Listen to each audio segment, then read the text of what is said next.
വിചാരണ പൂർത്തിയാകാൻ കുറച്ച് ദിവസങ്ങൾ, ഏതാനും ദിവസങ്ങൾ മാത്രം ബാക്കി നിൽക്കെ അതിജീവിതരുടെ കേസിൽ വമ്പൻ ട്വിസ്റ്റാണ് സംഭവിച്ചിരിക്കുന്നത്. പൾസർ സുനിയുടെ വെളിപ്പെടുത്തലുകൾ, സ്റ്റിംഗ് ഓപ്പറേഷനിലൂടെയാണെന്ന് പറയപ്പെടുന്ന അദ്ദേഹത്തിൻ്റെ വെളിപ്പെടുത്തലുകൾ, അത് ഈ പറയപ്പെടുന്ന പ്രതിസ്ഥാനത്ത് നിൽക്കുന്ന ദിലീപിന് എങ്ങനെ ബാധിക്കുമെന്നുള്ളത് വലിയ ആകാംക്ഷയോടെയാണ് ജനങ്ങൾ ഉറ്റുനോക്കിക്കൊണ്ടിരിക്കുന്നത്. ജനങ്ങൾ മാത്രമല്ല, മാധ്യമപ്രവർത്തനം. കാരണം ഒരുപാട് ആരോപണങ്ങളും ജയിലിൽ പോവുകയും ആരോപണ വിധേയനാവുകയും ഒക്കെ ചെയ്തു. പലതരം മാൽ ഫങ്ഷൻസിൻ്റെ പേരിൽ പഴികൾ കേട്ടു. അങ്ങനെ അതിജീവിതയ്ക്ക് നീതി കൊടുക്കുന്നില്ല, 7 വർഷമായിട്ട് അവർക്ക് നീതി കിട്ടുന്നില്ല എന്നുള്ള പരാതികൾക്ക് അപ്പുറം നിന്നുകൊണ്ട് വളരെ ഒരു ട്വിസ്റ്റിംഗ് ആണ് ഈ കേസിൽ സംഭവിച്ചിരിക്കുന്നത്. എന്ത് തോന്നുന്നു പറഞ്ഞു? തീർച്ചയായും. ഇപ്പോൾ നമ്മളടക്കം വിചാരിച്ചിരുന്നെന്ന് പറഞ്ഞു കഴിഞ്ഞാൽ ഇപ്പോൾ ഓൾമോസ്റ്റ് ഒരു വിചാരണയൊക്കെ പൂർത്തിയായിട്ടിരിക്കുകയാണ്, അല്ലെങ്കിൽ വിചാരണ നടന്നു ഓൾമോസ്റ്റ് കഴിയാറായിട്ടുണ്ട്, അല്ലെങ്കിൽ കഴിഞ്ഞു എന്ന് തന്നെ വേണമെങ്കിൽ പറയാം. ഇനി ഏകദേശം ഒരു 1-2 മാസം അതിനപ്പുറത്തേക്ക് പോവാതെ തന്നെ വിധി പറയാനിരിക്കുന്ന ഒരു സംഭവത്തിലാണ് ഇപ്പോൾ ഇത്തരത്തിലുള്ളൊരു വെളിപ്പെടുത്തലുകൾ വന്നത്. സ്വാഭാവികമായിട്ടും കഴിഞ്ഞ കുറേ വർഷങ്ങളായിട്ട് ജയിലിൽ കഴിഞ്ഞ ആളാണ്, ഒരുപാടധികം ഉദ്യോഗസ്ഥർ ചോദ്യം ചെയ്ത ആളാണ്. അപ്പോൾ സ്വാഭാവികമായിട്ടും ഈ പറഞ്ഞ കാര്യങ്ങളെല്ലാം ഓൾറെഡി മൊഴിയായിട്ട് രേഖപ്പെടുത്തിയതും കുറ്റപത്രം കോടതിയിൽ സമർപ്പിച്ചതും ഒക്കെ ആയിട്ടാണ് നമ്മളെല്ലാവരും കരുതിയിരുന്നത്. അത് ശരിയുമായിരിക്കാം. പക്ഷെ അതിനപ്പുറത്തേക്ക് ഈ വെളിപ്പെടുത്തലുകൾ പുറം ലോകം അറിയുമ്പോൾ, അല്ലെങ്കിൽ പബ്ലിക് അറിയുമ്പോൾ, പബ്ലിക്കിന് മാത്രമാണ് ഇതെല്ലാം പുതിയ അറിവുകളായിട്ട് വരുന്നത് എന്ന് തന്നെയാണ് എല്ലാവരും കരുതിയിരുന്നത്. പക്ഷേ അതിൽ എന്തൊക്കെയോ ഫാക്ടേഴ്സ്, അല്ലെങ്കിൽ എവിടെയെങ്കിലും ചിലതെങ്കിലും പുതിയ ഒരു അറിവായിട്ട് ഉദ്യോഗസ്ഥന്മാർക്കും തോന്നിയോ, അല്ലെങ്കിൽ ഇതും ഒരു തെളിവായിട്ട് കോടതിയിൽ സമർപ്പിക്കാൻ അവരിപ്പോൾ ശ്രമിക്കുന്നുണ്ട് എന്നൊരു വിവരമൊക്കെ അറിയാൻ കഴിയുന്നുണ്ട്. എന്ത് തന്നെയായാലും ഈ പൾസർ സുനിയുടെ ജാമ്യവുമായി ബന്ധപ്പെട്ടുള്ള കാര്യത്തിൽ ഏറെക്കുറെ തീരുമാനമായിട്ടിരിക്കുകയാണ്. കാരണം ജാമ്യ വ്യവസ്ഥയിൽ തീർത്തും പറയുന്നുണ്ട്, മാധ്യമപ്രവർത്തകരുമായിട്ടോ ഏതെങ്കിലും പുറത്തു നിന്നുള്ള ഒരാളുമായിട്ടോ ഈ കേസുമായിട്ട് ബന്ധപ്പെട്ട യാതൊരു കാര്യങ്ങളും ഷെയർ ചെയ്യാൻ പാടില്ല എന്ന്. അപ്പോൾ എന്തായാലും അത് ഷെയർ ചെയ്തു. ജാമ്യം റദ്ദാക്കാനുള്ള നടപടികളൊക്കെ പൂർത്തിയാക്കിക്കൊണ്ടിരിക്കുന്നു എന്നാണ് അറിയാൻ സാധിക്കുന്നത്. എന്ത് തന്നെയായാലും ഉടൻ തന്നെ വീണ്ടും ജയിലിലേക്ക് പോകേണ്ടി വരും.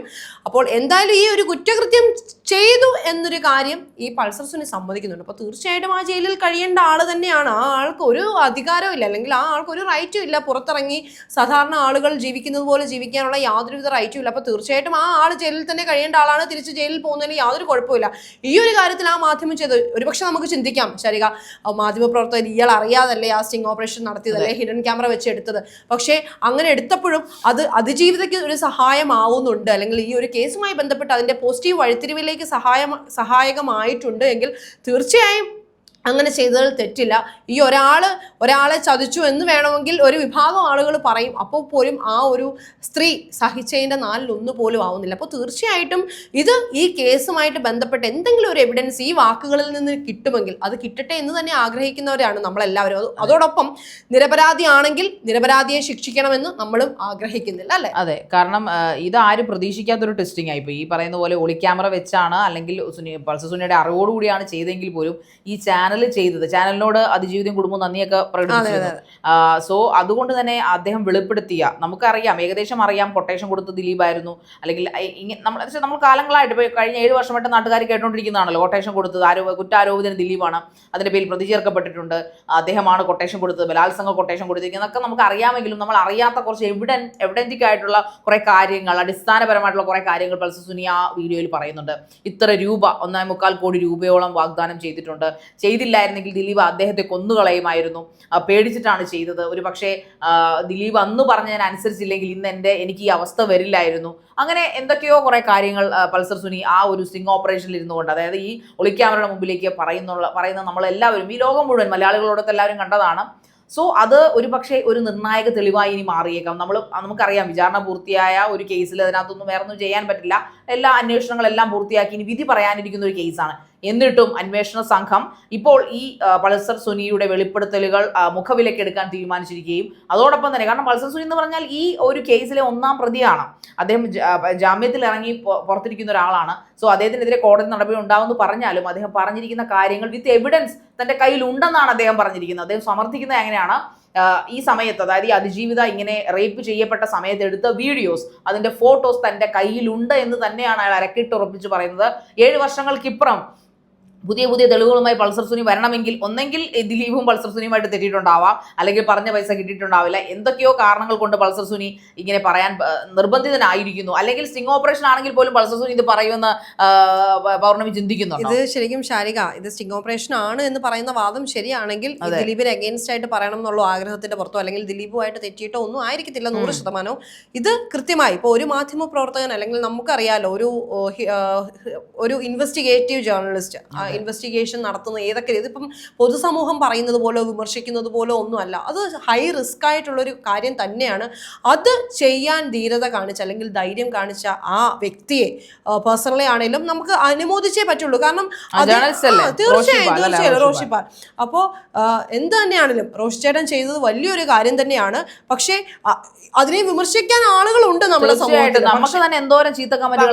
പക്ഷേ സ്റ്റിൽ നമ്മൾ ആരെങ്കിലും അത്രയും ധൈര്യം കാണിക്കുമോ എന്ന് ചോദിച്ചാൽ ഞാനാണെ ചെയ്യില്ല. എന്ത് തന്നെയായാലും ഇപ്പോഴത്തെ നിലവിലത്തെ സാഹചര്യത്തിൽ ചെയ്യില്ല. പക്ഷേ തുടക്കം മുതൽ ആ ഒരു കേസുമായിട്ട് ഫോളോ ചെയ്ത് അവസാനം ആ ഒന്നാം പ്രതിയെ കൊണ്ട് തന്നെ, അതായത് ഈ കാര്യങ്ങളെല്ലാം ഈ കുറ്റകൃത്യം എല്ലാം ചെയ്ത ആളെ കൊണ്ട് തന്നെ സമൂഹത്തിന് മുന്നിൽ അത് അയാളുടെ വാക്കുകൾ കൊണ്ട് അയാളുടെ വീഡിയോ അയാളുടെ ദൃശ്യങ്ങൾ അടക്കം പ്രചരിപ്പിച്ചുകൊണ്ട് ഈ കാര്യങ്ങളെല്ലാം വെളിപ്പെടുത്താൻ പറ്റിയിട്ടുണ്ടെങ്കിൽ അത് റോഷി ചേട്ടന്റെ ഒരു കഴിവ് തന്നെയാണ്. അത് അനുമോദിക്കാതിരിക്കാൻ മാധ്യമപ്രവർത്തകന്റെ ഒരു ഇൻവെസ്റ്റിഗേറ്റീവ് ജേർണലിസ്റ്റിന്റെ വിജയം തന്നെയാണ്. അതിന് ആ ഒരു ടീം, അതായത് ആ ഒരു സാറ്റലൈറ്റ് മാധ്യമങ്ങൾ ആ ഒരു അന്വേഷണ സംഘമാക്കി ക്രിയേറ്റ് ചെയ്തുകൊണ്ട് ഈ ഒരു കാര്യത്തിന് ഇറങ്ങി പുറപ്പെടുമ്പോൾ അവർക്കറിയാം എന്തും സംഭവിക്കും. കാരണം പുറത്തു നിൽക്കുന്ന ആൾക്കാർ പ്രബലന്മാരാണ്. സോ അതുകൊണ്ട് തന്നെ രണ്ടും കൽപ്പിച്ചാണ്. കാരണം അവരുടെ മുഖം മറച്ചല്ല അവരതിരിക്കുന്നത്. ഈ പൾസർ സുനിയുടെ പോലെ തന്നെയും ഇത് എടുത്തിരിക്കുന്ന മാധ്യമപ്രവർത്തകന്റെയും പേരുകളൊന്നും പുറത്തുവിടാതിരുന്നിട്ടില്ല, ഇതെല്ലാം പുറത്തുവിട്ടിട്ടുണ്ട്. സോ അതുകൊണ്ട് തന്നെ അതിജീവിതയ്ക്ക് നീതി കിട്ടുമോ ഇല്ലയോ എന്നുള്ള കാര്യത്തിൽ ഇപ്പോൾ രണ്ട് വള്ളത്തെ ചവിട്ടിയിട്ടാണ് ആൾക്കാർ നടക്കുന്നത്. എന്തായാലും കുറേയധികം ആൾക്കാർ ഇന്നും പറയുന്നുണ്ട് നിങ്ങൾ കരയേണ്ടി വരും. ഞാൻ തന്നെ പേഴ്സണലി ഞാൻ അവരുടെ പേര് പറയുന്നില്ല, ഒരു അഡ്വക്കേറ്റിനെ ഒരിക്കലും ഇന്റർവ്യൂ ചെയ്യാൻ പോയപ്പോൾ, വേറൊരു ഓൺലൈൻ ചാനലിന് വേണ്ടിയിട്ട് ഇന്റർവ്യൂ ചെയ്യാൻ പോയപ്പോൾ, താൻ എന്ത് കണ്ടിട്ടാണ് ദിലീപിനെ ഇങ്ങനെ കുറ്റം പറയുന്നത്, തനിക്ക് എന്തറിയാം ദിലീപിനെ കുറിച്ച് തന്നെ വളരെ ആക്രോശിച്ച് എന്നോട് വന്നിരുന്ന ഒരു വക്കീലുണ്ട്. ഞാൻ അവരുടെ പേര് ഇവിടെ പറയുന്നില്ല. പക്ഷേ അപ്പോഴുമൊക്കെ അവരൊക്കെ ആഗ്രഹിച്ചിരുന്നത് ദിലീപ് ഒരുപക്ഷെ കുറ്റവിമുക്തനായിരിക്കും, ദിലീപിനെ പെടുത്തിയതാണെന്ന് ചിന്തിക്കുന്ന അല്ലെങ്കിൽ അതിനുവേണ്ടി വാദിക്കുന്ന ഒരു വിഭാഗം ആൾക്കാരുണ്ട്. അതെ, സത്യാവസ്ഥ എന്ത് തന്നെയാലും കോടതി മറനീക്കി പുറത്തു കൊണ്ടുവരണം എന്ന് തന്നെയാണ് നമ്മൾ ആഗ്രഹിക്കുന്നത്. അതിന് ഈ പറയപ്പെടുന്ന പൾസർ സുനി ഇതിന്റെ കാരണക്കാരനായിട്ടുള്ള, അത് ആരെയാണോ ദിലീപ് ഏൽപ്പിച്ചെന്ന് പറയപ്പെടുന്ന വ്യക്തി, അദ്ദേഹം തന്നെ ഈ പറയപ്പെടുന്ന അതിജീവിതയ്ക്ക് നീതി കിട്ടാൻ കാരണക്കാരനാകുമെങ്കിൽ അതിന് ലോകം കൈയോടുകൂടി തന്നെ സ്വീകരിക്കും. ഒരുപക്ഷെ വിധി അങ്ങനെ കൊണ്ടുവന്നതാണോ എന്ന് നമുക്ക് അറിഞ്ഞുകൂടാ. കാരണം ഒരുപക്ഷെ ഈ അതിജീവിത പോലും പ്രതീക്ഷിച്ചിട്ടുണ്ടാവില്ല പൾസർ സുനി ഇങ്ങനൊരു വെളിപ്പെടുത്തൽ നടത്തുമെന്നും ഈ ഒരു ചാനൽ ഇപ്പോൾ സ്റ്റിംഗ് ഓപ്പറേഷൻ ചെയ്യുന്നുണ്ടെന്നും അല്ലെങ്കിൽ അതിലൂടെ ഇയാൾ ഇങ്ങനെയൊക്കെ പറയുമെന്നും ഒരിക്കലും ഈ പറയപ്പെടുന്ന അതിജീവിതയും പ്രതീക്ഷിച്ചിട്ടുണ്ടാവില്ല. കാരണം അത് വലിയൊരു ആശ്വാസമാണ് അവർക്ക്. കാരണം അവരുടെ വിചാരണ കോടതിയിൽ അഴിമതി നടക്കുന്നു, അല്ലെങ്കിൽ അവിടെ കുറെ പ്രശ്നങ്ങളുണ്ട്, എനിക്ക് അവിടെ വിശ്വാസമില്ല ഓപ്പൺ ചെയ്യുന്നു എന്ന് പറഞ്ഞിട്ട് അതുപോലും കോടതി അനുവദിച്ചു കൊടുത്തില്ല. ആ കോടതി തന്നെയാണ് വിചാരണ തുടർന്നത്. അതോടൊപ്പം തന്നെ ഓപ്പൺ കോർട്ട് വെക്കണമെന്ന് അവർ പറഞ്ഞു, അതും കോടതി സമ്മതിച്ചില്ല. അവർക്ക് രഹസ്യ വിചാരണ വേണ്ട എന്ന് അവർ പറഞ്ഞിരുന്നു, അതിനും അവർ തയ്യാറാണ്. കാരണം അവരുടെ ആത്മാഭിമാനം എല്ലാം മാറ്റി നിർത്തിക്കൊണ്ടാണ് അവർ ഏതറ്റം വരെ പോയാലും തന്നോട് ഈ പാതകം ചെയ്തവനോട് ഈ നീതിന്യായ വ്യവസ്ഥ നൽകുന്ന ശിക്ഷ മേടിച്ചു കൊടുക്കണം എന്ന് അവർ തീരുമാനിച്ചു. അവർക്കും ചെയ്യാം, അവർക്കും പൈസയുണ്ട്, അവർക്ക് എന്താ ഗുണ്ടകളെ കിട്ടില്ല? തീർച്ചയായിട്ടും കിട്ടും.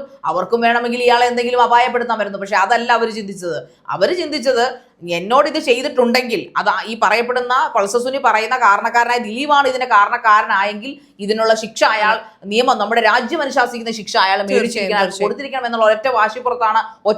ആ വാശി നമുക്ക് പറയാൻ പറ്റില്ല. ഒരു സ്ത്രീയുടെ ആത്മാഭിമാനത്തെ കീറി മുറിച്ചു കളഞ്ഞു.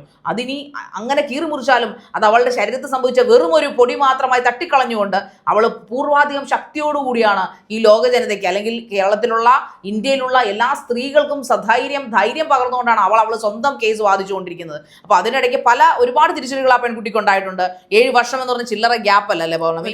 അത് തന്നെ വലിയൊരു തിരിച്ചടിയാണ്. ഇത്രയും വർഷമായിട്ടും നീതി കിട്ടാത്തത്, അന്വേഷണം പൂർത്തിയാക്കാത്ത, വിചാരണ പൂർത്തിയാക്കാത്ത, അതിന്റെ ഇടയ്ക്ക് മാൽഫങ്ഷൻസ് ചെയ്യുക, ഈ പറയപ്പെടുന്ന കാർഡുകൾ, മെമ്മറി കാർഡുകൾ, അതോടൊപ്പം തന്നെ അവർ ആവശ്യപ്പെടുന്ന കാര്യങ്ങളൊന്നും ചെയ്തു കൊടുക്കാതിരിക്കുക. വിചാരണ കോടതിയിൽ എന്തൊക്കെയോ അഴിമതി നടക്കുന്നു, അവിടുത്തെ ജഡ്ജിയുമായിട്ട് എന്തൊക്കെയോ കാര്യങ്ങൾ വന്നു, അതിനുശേഷം അവർ ഓപ്പൺ കോർട്ടിൽ പറയുന്നു, അതൊന്നും അനുവദിച്ചു കൊടുക്കാതെ എല്ലാം സധൈര്യം കേട്ടുകൊണ്ട് തലകുനിച്ച് നിന്നവരാണ് അവർ. പക്ഷേ അവർ ഈ ഒരു അനീതിയുടെ മുമ്പിൽ തലകുനിക്കാൻ ഒരിക്കലും തയ്യാറായിരുന്നില്ല. ഒരിക്കലും ഒരിക്കലും അവര് ഇപ്പൊ ശാരിക പറഞ്ഞ പോലെ തന്നെ നല്ല ധൈര്യമുള്ള സ്ത്രീയാണ്. എല്ലാ സ്ത്രീകളും അങ്ങനെ ആയിരിക്കണം എന്ന് നമുക്ക് കണ്ണുമടച്ച് പറഞ്ഞു കൊടുക്കാൻ പറ്റുന്ന ഒരു ക്യാരക്ടറാണ്. മാത്രമല്ല ഇപ്പോൾ ഈ ഒരു വെളിപ്പെടുത്തലിന്റെ കാര്യമൊക്കെ പറയുമ്പോൾ മറ്റൊരു കാര്യം എന്ന് പറയുന്നത്, ഈ പറയുന്ന വ്യക്തി ഈ പൾസർ സുനിയുടെ വിശ്വാസ്യത നേടിയെടുക്കുക എന്ന് പറയുന്നത് നിസ്സാരമായിട്ടുള്ള കാര്യമല്ല. ആരും ഒരാൾ ചെന്ന് ചോദിച്ച ഉടനെ ഇപ്പോൾ ഈ പൾസർ സുനിയോടാണെങ്കിലും നമ്മളായിക്കോട്ടെ അല്ലെങ്കിൽ ആരും ആയിക്കോട്ടെ നേരിട്ട് ചെന്നിട്ട് അന്ന് എന്താണ് യഥാർത്ഥത്തിൽ സംഭവിച്ചത്, ആരാണ് കൊട്ടേഷൻ തന്നത് എന്ന് ചോദിച്ചു കഴിഞ്ഞാൽ അത് പറയാനിരിക്കുന്ന ആളല്ല. ആ ആളുടെ വിശ്വാസ്യത നേടിയെടുക്കുക എന്ന് പറയുന്ന ഒരു വലിയ ടാസ്ക്. അതായത് ഈ പറയുന്ന ഈ സംഭവങ്ങൾ പുറത്തു കൊണ്ടുവന്ന ആള് കഴിഞ്ഞ കുറേ അധികം മാസങ്ങളായിട്ട് അല്ലെങ്കിൽ ഒന്നോ അതിലധികമോ അല്ലെങ്കിൽ ഇത്രയും നാളുകളായിട്ട് വർഷത്തിലധികമായിട്ട് ഈ ഒരു ആളുടെ ഈ ഒരു റിവിലേഷന് വേണ്ടിയിട്ട് നല്ല രീതിയിൽ പ്രയത്നിച്ചിട്ടുണ്ട്. ആ ഒരു വിശ്വാസം നേടിയെടുത്ത ശേഷം തന്നെയാണ് ഈ കാര്യങ്ങൾ, അല്ലെങ്കിൽ ഒരു സുഹൃത്തിനോട് എന്ന പോലെയാണ് പുള്ളി ആ കാര്യങ്ങൾ പറയുന്നത്. അപ്പോൾ തീർച്ചയായിട്ടും ഒരു മാധ്യമ പ്രവർത്തകനെന്നോ അല്ലെങ്കിൽ ഈ ഒരു കാര്യങ്ങൾ വെളിപ്പെടുത്താൻ ഉള്ള ഉദ്ദേശത്തോടെ ചെന്ന ഒരാളോ ആണെങ്കിൽ തീർച്ചയായിട്ടും ഈ കാര്യങ്ങളൊന്നും പറയില്ല എന്നുള്ളത് 100% ഉറപ്പ് തന്നെയാണ്. പക്ഷേ അവിടെ അതല്ല, ആ ഒരു ഇൻവെസ്റ്റിഗേഷൻ്റെ ആ ഒരു കറക്റ്റ് പാത്ത് പിന്തുടർന്നുകൊണ്ട് തന്നെ ആ ആളുടെ വിശ്വാസ്യത നേടിയെടുത്ത് കുറച്ചധികം നാളുകൾക്ക് ശേഷമാണ് ഒരു ഇൻവെസ്റ്റിഗേഷൻ ജേർണലിസ്റ്റ് അല്ലെങ്കിൽ ഒരു ഇൻവെസ്റ്റിഗേറ്റീവ് ആയിട്ടുള്ളൊരു കാര്യം ഇതിന് മുൻപ് വന്നിരുന്നു. നമ്മുടെ ഹോസ്പിറ്റലുകളിൽ നടക്കുന്ന ഒരു സംഭവമായിട്ട് ബന്ധപ്പെട്ട് പലരും ചെയ്തിരുന്നു. പക്ഷേ എങ്കിലും ഇങ്ങനെ ഒരു കാര്യത്തിന് ഇത്രയും ക്ലിയർ ആയിട്ട് അതിനകത്ത് ഒന്നാം പ്രതിയിൽ നിന്ന് തന്നെ ഇത്രയും വെളിപ്പെടുത്തലുകൾ അല്ലെങ്കിൽ ഇത്രയും നടന്ന കാര്യങ്ങൾ ശാരിക മുൻപ് സൂചിപ്പിച്ചിട്ടുള്ളത് പോലെ തന്നെ ദിലീപിനെ പരസ്യമായിട്ട് എഗെയിൻസ്റ്റ് ചെയ്തിട്ട് ഇതുവരെ ഒരു റിവിലേഷൻ വന്നിട്ടില്ല. അത് ഇതിലൂടെയാണ് ഉണ്ടായത്. അപ്പോൾ തീർച്ചയായിട്ടും ഈ പറയുന്ന അതിജീവിതയുടെ കുടുംബമടക്കം ഈ റോഷിപാൽ എന്ന ഈ റിപ്പോർട്ട് പുറത്തു കൊണ്ടുവന്ന ജേർണലിസ്റ്റിനെ ധൈര്യത്തോടെ മുന്നോട്ട് പോകൂ, അവർക്കെല്ലാം സന്തോഷം. അവർക്ക് മാത്രമല്ല, ഈ ഒപ്പം നിൽക്കുന്ന ആളുകൾക്കെല്ലാം സന്തോഷം തന്നെയാണ്. മാത്രമല്ല ഇനിയിപ്പോൾ അഥവാ ഈ കേസിന് വിധി വരുമ്പോൾ നിരപരാധിയാണ് ദിലീപെങ്കിൽ നിരപരാധികൾ ശിക്ഷിക്കപ്പെടാൻ ആരും ആഗ്രഹിക്കില്ല. അതുപോലെ തന്നെ അതിജീവിതയ്ക്കാണേലും ഇതിനെപ്പറ്റി സംസാരിക്കുന്ന ഞങ്ങൾക്കാണേലും ആഗ്രഹം അല്ലെങ്കിൽ വേണമെന്ന് ആഗ്രഹിക്കുന്ന കാര്യം എന്ന് പറയുന്നത് ആരാണോ ഇതിലെ യഥാർത്ഥ പ്രതി അവർ ശിക്ഷിക്കപ്പെടണം എന്നാണ്. അല്ലാതെ ദിലീപ് എന്ന വ്യക്തിയെ പർട്ടിക്കുലറൈസ് ചെയ്ത് കോർണർ ചെയ്ത് ആ ആൾ ശിക്ഷിക്കപ്പെടണം എന്നുള്ളൊരു വാശിയുടെ പുറത്തല്ല നമ്മളിത് പറയുന്നത്. ഇതുവരെയുള്ള സാഹചര്യ തെളിവുകളും അതിന്റെ അടിസ്ഥാനത്തിൽ എല്ലാവരും അനുമാനിക്കുന്നത് ദിലീപ് ആണെന്നാണ്. ആ അർത്ഥത്തിലാണ് നമ്മളടക്കമുള്ളവർ പറയുന്നത്. അതുകൊണ്ട് തീർച്ചയായിട്ടും ആരാണോ പ്രതി അവർ തീർച്ചയായിട്ടും ശിക്ഷിക്കപ്പെടണം. അതിജീവിതയ്ക്കൊപ്പം എന്നും ഉണ്ടാകും.